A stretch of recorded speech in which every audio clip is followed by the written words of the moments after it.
ছাত্রছাত্রীরা ওয়েলকাম জানাই তোমাদের আবারও তুহিন চ্যানেলে। তো আজকে তুহিন চ্যানেলে আমি কি বিষয়ে আলোচনা করব না, সেই চাকরিটা নিয়ে আলোচনা করব যে চাকরিটা আমাদের এই কমার্সের ছাত্রছাত্রীদের জন্য ভীষণ ভীষণ স্বপ্নের একটা চাকরি, ব্যাংকের চাকরি। সেই ব্যাংকের চাকরি নিয়ে ডিটেলসে আজকের এই ভিডিওতে আমি তোমাদের সাথে আলোচনা করব। তো শুরুতে একটা কথা বলে রাখি, তোমরা যারা ফার্স্ট টাইম দেখছো আমার এই ভিডিওটা, তারা দেখবে এই তুহিন চ্যানেল লার্ন কমার্স আমাদের West Bengal council of higher secondary education class 11 class 12 বিষয়ে আলোচনা করা হচ্ছে, আগামী দিনেও হবে।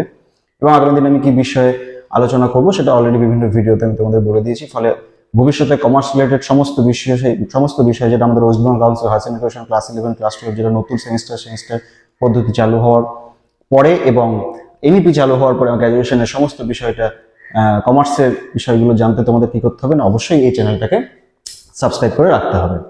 তো আজকের ভিডিওতে আমি আমাদের কমার্সের সেই সকল ছাত্রছাত্রীদের জন্য ব্যাংকের চাকরি স্বপ্নের চাকরি বলে কেন বললাম শুরুতে, তার কারণ স্বপ্নের চাকরি তো অবশ্যই, কেননা একটা কমার্সের ছাত্র বা ছাত্রীরা যখন মাধ্যমিক পাস করার পরে যখন ক্লাস 11-এ তারা পড়াশোনা করে কমার্স নিয়ে, তখন এই ব্যাংকিং বা ব্যাংক রিলেটেড এই বিষয়টা কমার্সের ছেলেমেয়েদের কাছে কিন্তু একদম ক্লাস 11 থেকেই সড়গড় থাকে।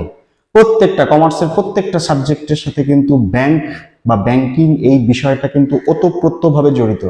ফলে একটা ব্যাংকের চাকরি পেতে গেলে কিন্তু বা ব্যাংকের একটা চাকরি করা কিন্তু একটা কমার্সের ছাত্রছাত্রীদের কাছে ভীষণ ভীষণ ইজি হয়ে দাঁড়ায়। কখন না ব্যাংকিং এর যে বিষয়গুলো কি কাজ না, সমস্ত বিষয়গুলো কিন্তু ব্যাংকের সাথে, বিশেষ করে ডেবিট ক্রেডিটের একদম পুরোপুরি দখল কিন্তু এই কমার্সের ছাত্রছাত্রীদের কাছে কিন্তু ক্লাস 11 থেকেই পুরোপুরি থাকে। ফলে সেহেতু কমার্সের ছাত্রছাত্রীদের কাছে ব্যাংকে চাকরি করাটা কিন্তু ব্যাংক এমপ্লয়ি হিসাবে ভবিষ্যতে কেরিয়ার গড়াটা কিন্তু ভীষণ ভীষণ ভীষণই একটা স্বপ্নের বা খুব ভালো একটা চাকরি হিসাবে গণ্য করা হয়, বিশেষ করে কমার্সের ছাত্রছাত্রীদের জন্য। তাই বলে কি ব্যাংকে কি শুধুমাত্র কমার্সের ছাত্রছাত্রীরা ব্যাংকে চাকরি করে? হিউম্যানিটিস বা সায়েন্সের ছাত্রছাত্রীরা ব্যাংকে চাকরি করে না? অবশ্যই করে। ব্যাংকে চাকরি পেতে গেলে ব্যাংকের চাকরি আমাদের বর্তমানে ভারতবর্ষের যা রুলস, সে ব্যাংকে চাকরি পেতে গেলে যে তাকে একমাত্র কমার্সের ব্যাকগ্রাউন্ড হতে হবে তা কিন্তু নয়। যে কোনো স্ট্রিম থেকে বা যে কোনো শাখা থেকে সে পাস করতে পারলেই সে ব্যাংকে চাকরি করতে পারে।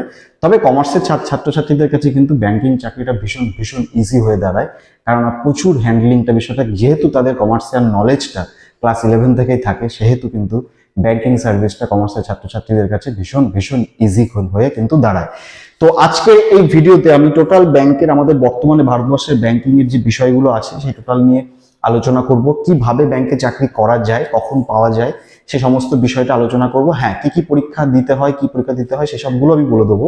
কিন্তু কি বিষয়ের উপরে পরীক্ষা থাকবে, কি সাবজেক্টের উপরে পরীক্ষা থাকবে, সেই সব বিষয় নিয়ে আমি অন্য আলাদা একটা ভিডিওতে সিলেবাসের বিষয়টা আলোচনা করব।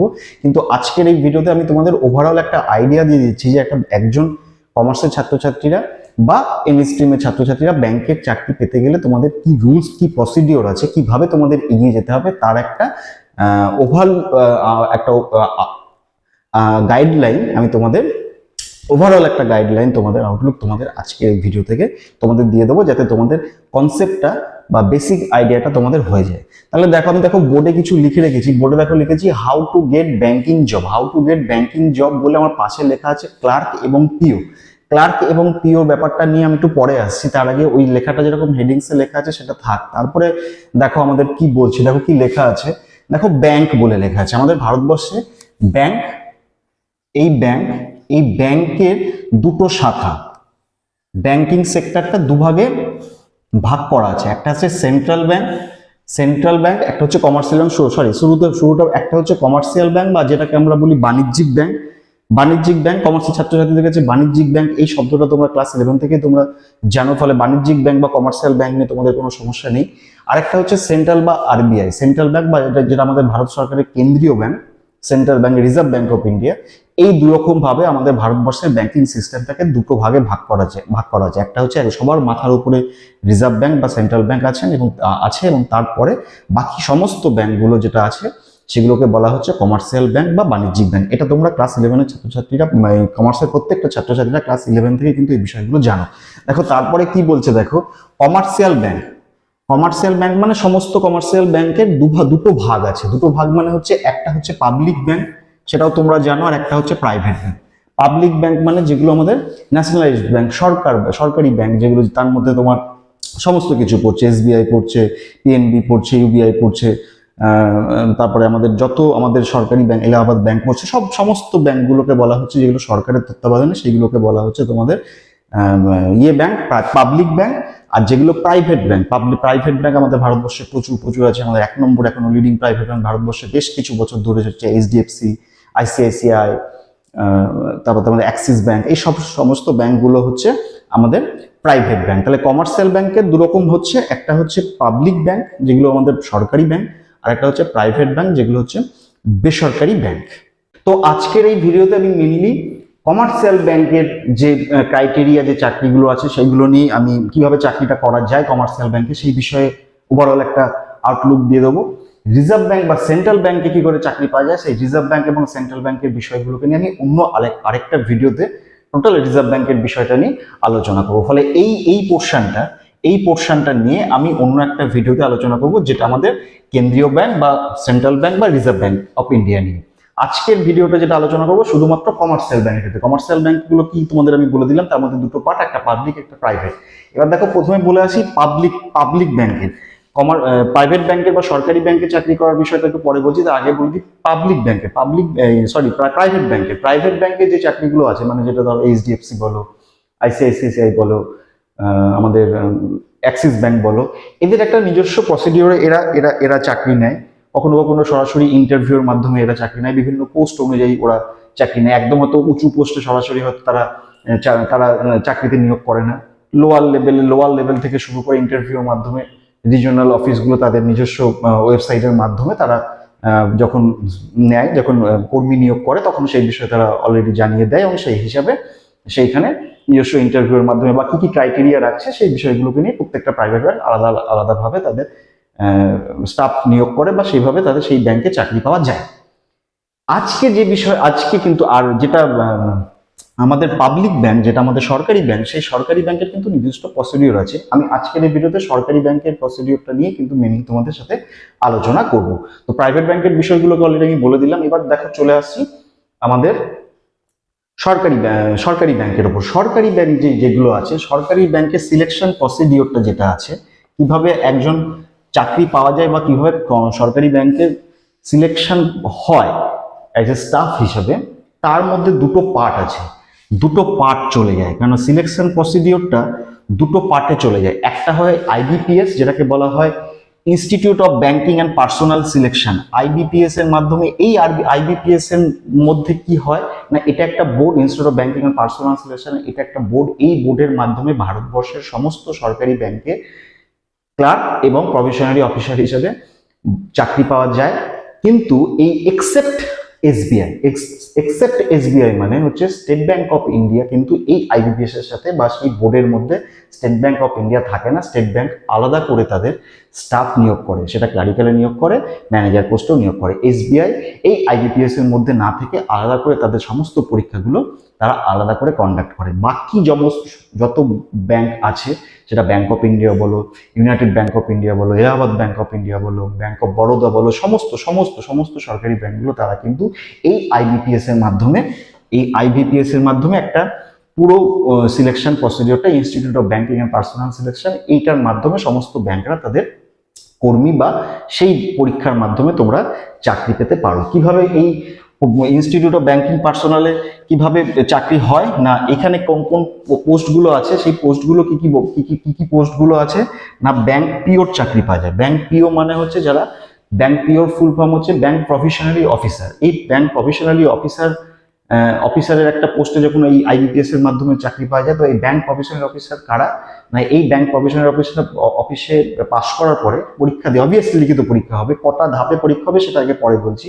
আগে বলে দিই কিভাবে হয়, কি করতে হয় না, এই আইবিপিএস এ পিওতে পরীক্ষা হওয়ার পরে সিলেকশন হলে সেই কর্মীকে যে তোমরা যদি কেউ সিলেকশন হয়ে যাও, তোমাদের কি করতে হবে, 1.5 বছরের বা 2 বছরের তোমাদের একটা বিভিন্ন কাজের মধ্যে সেই প্রফেশনালি মানে প্রফেশন হিসাবে চাকরি করার পরে তারপরে সরাসরি তোমরা সেই ব্যাংকের ম্যানেজার হিসেবে সরাসরি তোমরা নিয়োগ হয়ে যাও, মানে সেটা ব্যাংক অফ ইন্ডিয়া হোক, ইউনাইটেড ব্যাংক অফ ইন্ডিয়া হোক, এলাহাবাদ ব্যাংক হোক, পাঞ্জাব ন্যাশনাল ব্যাংক হোক, যে কোনো সরকারি ব্যাংকে তোমরা সরাসরি ব্যাংক পিও ম্যানেজার পোস্টে নিয়োগ হয়ে যেতে পারো পাস করার 1.5 বছরের পরে। কারণ 1.5 বছর ধরে তোমাদের ট্রেনিং পিরিয়ড চলে, প্রবেশন পিরিয়ড চলে, বিভিন্ন কাজ করতে হয়, সে কাজ করার পরে সরাসরি তোমরা ব্যাংক পিওতে নিযুক্ত হয়ে যেতে পারো। আজকের এই ভিডিওতে আমি স্যালারির বিষয়টা কিছু আলোচনা করছি না, স্যালারির বিষয় যা আছে আমি পরে সিলেবাসে যে ভিডিওটা করবো সেই সিলেবাসের ভিডিওতে সমস্ত স্যালারির বিষয়টা আলোচনা করে দেবো।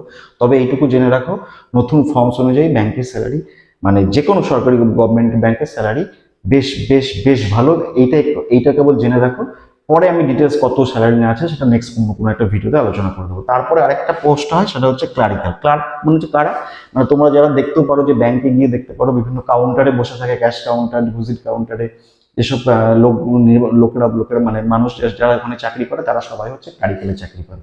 এবং এটাও একটা পোস্ট। আর ম্যানেজার কি হচ্ছে, ম্যানেজার একটা আলাদা নির্দিষ্ট ঘরে থাকছে, আর বাকি কাউন্টারে যেসব আছে মানে ডে টু ডে পাবলিকের সাথে হ্যান্ডলিং করা, সেই হ্যান্ডলিং করার কাজটা কিন্তু ব্যাংক ক্লারিক্যালরা করে। সেই ব্যাংক ক্লারিক্যালও কিন্তু চাকরি হয় এই আইবিপিএস এর মাধ্যমে কিন্তু চাকরিটা পেতে হবে। আরেকটা কি আছে, আরআরবি মানে হচ্ছে আরআরবি হচ্ছে রিজিওনাল রুরাল ব্যাংক। যেসব রিজিওনাল আমাদের ভারতবর্ষের যেসব রিমোট এরিয়াতে যেসব রুরাল ব্যাংকগুলো আছে, সেই সব রিজিওনাল রুরাল ব্যাংকে অফিস অ্যাসিস্ট্যান্ট হিসাবে এবং রিজিওনাল রুরাল ব্যাংকে অ্যাসিস্ট্যান্ট হিসাবেও কিন্তু এই আইবিপিএস এর মাধ্যমে তোমরা কেরিয়ার করতে পারো ব্যাংকিং সেক্টরের মধ্যে। কিন্তু টোটালটা করতে হবে, আইবিপিএস একটা পরীক্ষা কন্ডাক্ট করবে, সেই ক্লারিক্যাল বা অথবা পিও অথবা আরআরবি অ্যাসিস্ট্যান্ট বা RRB junior assistant, office assistant, এইভাবে তো পরীক্ষা নেবে এবং আইবিপিএস এর মাধ্যমে সেই পরীক্ষা পাস করার পরে যে কোনো সরকারি ব্যাংকে তোমরা সেই পদে নিয়োগ হতে পারো, এক্সেপ্ট এসবিআই ব্যাংক। এসবিআই ব্যাংকে কিন্তু এই আইবিপিএস এর মাধ্যমে কিন্তু নিয়োগ হয় না। এসবিআই কি করে, এই টোটাল যে চাকরিগুলো আছে, ব্যাংকের পিও বলো, ক্লার্ক বলো, এই সমস্ত চাকরিগুলো এসবিআই কি করে না, এসবিআই নিজে পরীক্ষা কন্ডাক্ট করে আলাদাভাবে নেয়। বাকি পুরো বিষয়টা কিন্তু সেম, মানে যত সরকারি ন্যাশনালাইজড ব্যাংক আছে আমাদের, এসবিআই আলাদা করে তাদের কর্মী নিয়োগ করে, আর বাকি সমস্ত ব্যাংকগুলো একটা ছাতার তলায়, সেই ছাতাটাকে বলা হচ্ছে ইনস্টিটিউট অফ ব্যাংকিং বা IBPS, institute of banking and personnel selection. সেই সিলেকশনের মাধ্যমে নিয়োগ হয়। এবার দেখো চলে আসি কোয়ালিফিকেশন, যেটা সব থেকে গুরুত্বপূর্ণ তোমাদের ক্ষেত্রে।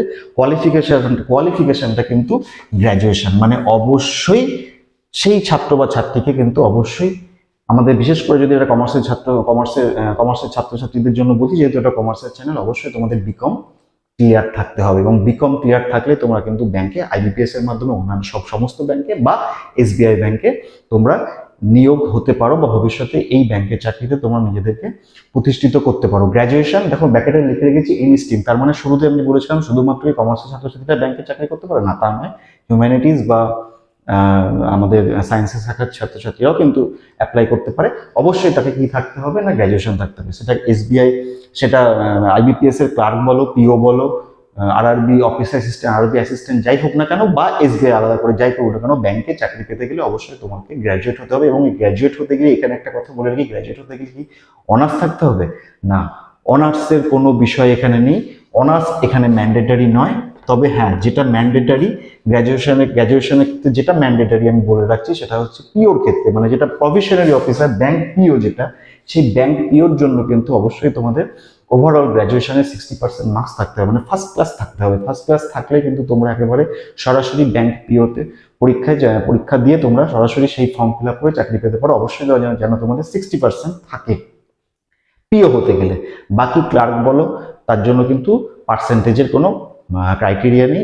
অবশ্যই তোমাকে গ্র্যাজুয়েট হতে হবে এবং আইবিপিএস পরীক্ষা বা এসবিআই যদি আলাদা করে এসবিআই চাকরি পেতে চাও, তাহলে এসবিআই যখন কন্ট্যাক্ট করবে সেইভাবে তোমাদের চাকরি মানে পরীক্ষা দিতে হবে। হ্যাঁ, এজ লিমিটটা কি আছে, এজ লিমিটটা পিওর ক্ষেত্রে আমাদের যেটা প্রফেশনালি অফিসার, সেই পিওর ক্ষেত্রে কিন্তু 20 বছর থেকে শুরু করে 30 বছর পর্যন্ত আছে। হ্যাঁ, তবে এখানে যেটা বলে রাখি সেটা হচ্ছে যে আমাদের যারা যেসব রিল্যাক্সেশন আছে, এজ রিল্যাক্সেশন মানে এসসি এসটি ওবিসি, এদের জন্য কিন্তু আলাদা আলাদা করে এজ রিল্যাক্সেশন অবশ্যই আছে। মানে কারণ তখন তাদের ক্ষেত্রে কিন্তু বয়সের সীমাটা 2 বছর বা 3 বছর বা 5 বছর কোনো একটা বেড়ে যাবে। আর জেনারেল ক্যান্ডিডেটদের ক্ষেত্রে কিন্তু 20 থেকে 30 বছর এটা হচ্ছে বয়স। আর ক্লার্ক হতে গেলে বয়স হচ্ছে 20 থেকে 28, মানে 28 পেরিয়ে গেলে কিন্তু আর পিওর পরীক্ষা দেওয়া যায় না। 28-এর মধ্যেই কিন্তু 28 পেরিয়ে গেলে কিন্তু আর ক্লার্কের পরীক্ষা দেওয়া যায় না। 20 থেকে 28 বছরের মধ্যে কিন্তু ক্লারিক্যালের পরীক্ষা দিতে হয়, এবং এটা আইবিপিএস এর রুলস। তবে এসবিআই কখনো কখনো কি করে, এসবিআইটা ম্যাক্সিমাম ক্লারিক্যালের রুলটা এজটা কখনো কখনো 27 করে বা কখনো কখনো 28 রাখে। এটা ওই 1-2 বছরের হেরফেরটা হয় আইবিপিএস আর এসবিআই দুটোর মধ্যে পার্থক্যটা এই হচ্ছে, পার্থক্যটা থাকে। আর এক্সাম যেটা হয় সেটা হচ্ছে 3টে ধাপে তোমাদের পরীক্ষা দিতে হয়। প্রথমে প্রিলিমিনারি পরীক্ষা দিতে হয়, তারপরে মেন্স এক্সাম দিতে হয়, এবং তারপরে পার্সোনাল সিলেকশন মানে যেটা পার্সোনাল ইন্টারভিউ যেটাকে বলে, সেই ইন্টারভিউটা কিন্তু খুব খুব খুব গুরুত্বপূর্ণ একটা ব্যাংকের চাকরির ক্ষেত্রে হয়। ইন্টারভিউটা কিসের উপরে হয়? তোমার টোটালি বুদ্ধিমত্তার উপর, মানে তুমি কি করে পাবলিককে হ্যান্ডেল করবে, তুমি কি করে তাদের খুব তাড়াতাড়ি সব বিষয়গুলোকে পাবলিককে বোঝাবে, আমাদের ব্যাংকিং এর বিষয়গুলো, মানে সমস্ত যে একজন ক্লার্কের ক্ষেত্রে বলো বা একজন প্রফেশনাল যারা অফিসার, যারা ব্যাংক ম্যানেজার থাকে, তাদের তো বিষয়গুলোকে আরো ভালো করে, কারণ একটা ব্রাঞ্চ যেহেতু তাদেরকে চালাতে হয়, ফলে কিভাবে public relation, public day to day public dealings এর যে বিষয়গুলো, তোমার কতটা নিজেদের মধ্যে তোমার প্রতি কতটা নিজের প্রতি কতটা কনফিডেন্স আছে, তুমি কতটা ভালো করে সবকিছু হ্যান্ডেল করতে পারবে, পাবলিককে হ্যান্ডেল করতে পারবে, এই সমস্ত বিষয়গুলোকে নিয়ে খুব ভালোভাবে এই চারিত্রিক গঠন, মানে তোমাদের চারিত্রিক গঠনটা কেমন আছে, সেই চারিত্রিক গঠন, বুদ্ধিমত্তা, ইনস্ট্যান্ট একটা ডিসিশন নেওয়ার ক্ষমতা, এই বিষয়গুলোকে নিয়ে ব্যাংকের চাকরির ক্ষেত্রে কিন্তু ইন্টারভিউটা ভীষণ একটা কঠিন থাকে। ফলে ইন্টারভিউ এই জায়গাগুলো নিজেদেরকে খুব খুব খুব ভালো করে নিজেকে সেইভাবে খুব এই এইচএস এর পর থেকে কিন্তু নিজেকে সেভাবে গড়ে তুলতে হয়, যাতে আমার মধ্যে সমস্ত রকম ইনস্ট্যান্ট সঙ্গে সঙ্গে একটা ডিসিশন নেওয়ার দক্ষতা, সঙ্গে সঙ্গে আমি কি করে পাবলিককে আমি বিষয়টাকে বোঝাবো, বা কি করে আমি সবকিছু ব্রাঞ্চটাকে এক ভালোভাবে এগিয়ে নিয়ে যাবো, এই সমস্ত বিষয়, সেটা ক্লারিক্যালের ক্ষেত্রে বলো, ম্যানেজারদের ক্ষেত্রে বলো, খুব ভালো করে ইন্টারভিউ জায়গাটা কিন্তু দেখতে হয়, বিশেষ করে পার্সোনাল সিলেকশনের ওই জায়গাটা। আর কম্পিউটার, যেটা লাস্টে আমি লিখে রেখেছি, কম্পিউটার মাস্ট, কম্পিউটার তো অবশ্যই ডিপ্লোমা ডিগ্রি তোমাদের থাকতে হবে ব্যাংকের যে কোনো পোস্টের ক্ষেত্রে, সে পিও বলো, ক্লার্ক বলো, ও লেভেল, পিওতে ও লেভেলের যে ডিগ্রিগুলো আছে কম্পিউটারে, সেসব কম্পিউটারের ডিগ্রিগুলো অবশ্যই অবশ্যই অবশ্যই জানতে হবে। অবশ্যই কম্পিউটারে ভালো জানতে হবে, অবশ্যই একটা টাইপিং স্পিড কিন্তু খুব খুব ভালো রাখতে হয়। তাহলে কিন্তু, আর বাকি প্রিলিমস এবং মেন্সের যে পরীক্ষাগুলো হয়, কি কি সাবজেক্টের উপরে পরীক্ষা হয়, শুধু জেনে রাখো ইংলিশ থাকে, ম্যাথামেটিক্স থাকে, জেনারেল এবিলিটি থাকে, সবগুলো থাকে। আমি আরেকটা ভিডিওতে টোটাল সিলেবাসের বিষয়গুলোকে নিয়ে আমি আলোচনা করে দেবো, এবং রিজার্ভ ব্যাংক নিয়ে আলাদা করে আমি আরেকটা ভিডিও করে দেবো। তো আজকের এই ভিডিওতে আমি টোটালটা ব্যাংকিং এর ক্ষেত্রে কিভাবে চাকরি পাওয়া যায়, বা ব্যাংকে যারা ভবিষ্যতে যারা ব্যাংকে চাকরি করতে চাইছো, বা ব্যাংক এমপ্লয়ি হিসেবে নিজেকে প্রতিষ্ঠিত করতে চাইছো, সেটা ক্লার্ক হোক, ম্যানেজার হোক, যেভাবে হোক, তাহলে এখন থেকে এই হায়ার সেকেন্ডারি পর থেকে নিজেদেরকে সেইভাবে গড়ে তুলতে হবে, সেরকম মানসিক কাঠামো গড়ে তুলতে হবে, নিজেকে সেই রকম স্মার্ট রাখতে হবে। তবেই কিন্তু ভবিষ্যতে তোমরা খুব ভালো করে তবে তোমরা ভবিষ্যতে নিজেদেরকে ব্যাংক এমপ্লয়ি হিসেবে প্রতিষ্ঠিত করবে। আর ব্যাংকের শুরুতে আগে আগে একটা শুরুতেই বলে রাখলাম, কমার্সের ছাত্রছাত্রীদের কিন্তু ডেবিট ক্রেডিট এবং টোটাল ট্রানজাকশনের যে বিষয়গুলো, সেগুলো কিন্তু ক্লাস 11 থেকে যেহেতু পুরোটা নখদর্পণে থাকে, ফলে চাকরি পাওয়ার পর ব্যাংকটাকে চালানো বা চাকরি করার ক্ষেত্রে কিন্তু কমার্সের ছাত্রছাত্রীরা অবশ্যই অবশ্যই অবশ্যই আজও কিন্তু এগিয়ে থাকে অন্যান্য স্ট্রিমের ছাত্রছাত্রীদের কাছ থেকে। ঠিক আছে, তো আজকে ভিডিও এই পর্যন্তই থাক। যদি ভালো লেগে থাকে লাইক দিতে ভুলবো না, প্রচুর প্রচুর শেয়ার করো বন্ধুদের সাথে। যারা ফার্স্ট টাইম দেখলে আমার এই ভিডিওটা যদি ভালো লেগে থাকে, যদি ইনফরমেটিভ লাগে, ভবিষ্যতে আরো সমস্ত রকম ইনফরমেশন জানতে এবং কমার্স সমস্ত কিছু পেতে গেলে তোমাদের কি করতে হবে, অবশ্যই এই চ্যানেলটাকে সাবস্ক্রাইব করে রাখতে হবে, এবং পাশে থাকা বেল আইকনটা প্রেস করে রাখতে কিন্তু একদমই ভুলো না। ঠিক আছে, তো আজকে এই পর্যন্ত থাক। আমি খুব তাড়াতাড়ি অন্য বিষয় নিয়ে, অন্য টপিক নিয়ে খুব তাড়াতাড়ি তোমাদের সাথে আবার আমার দেখা হবে। ফলে তোমরা প্রত্যেকে খুব খুব ভালো থাকো।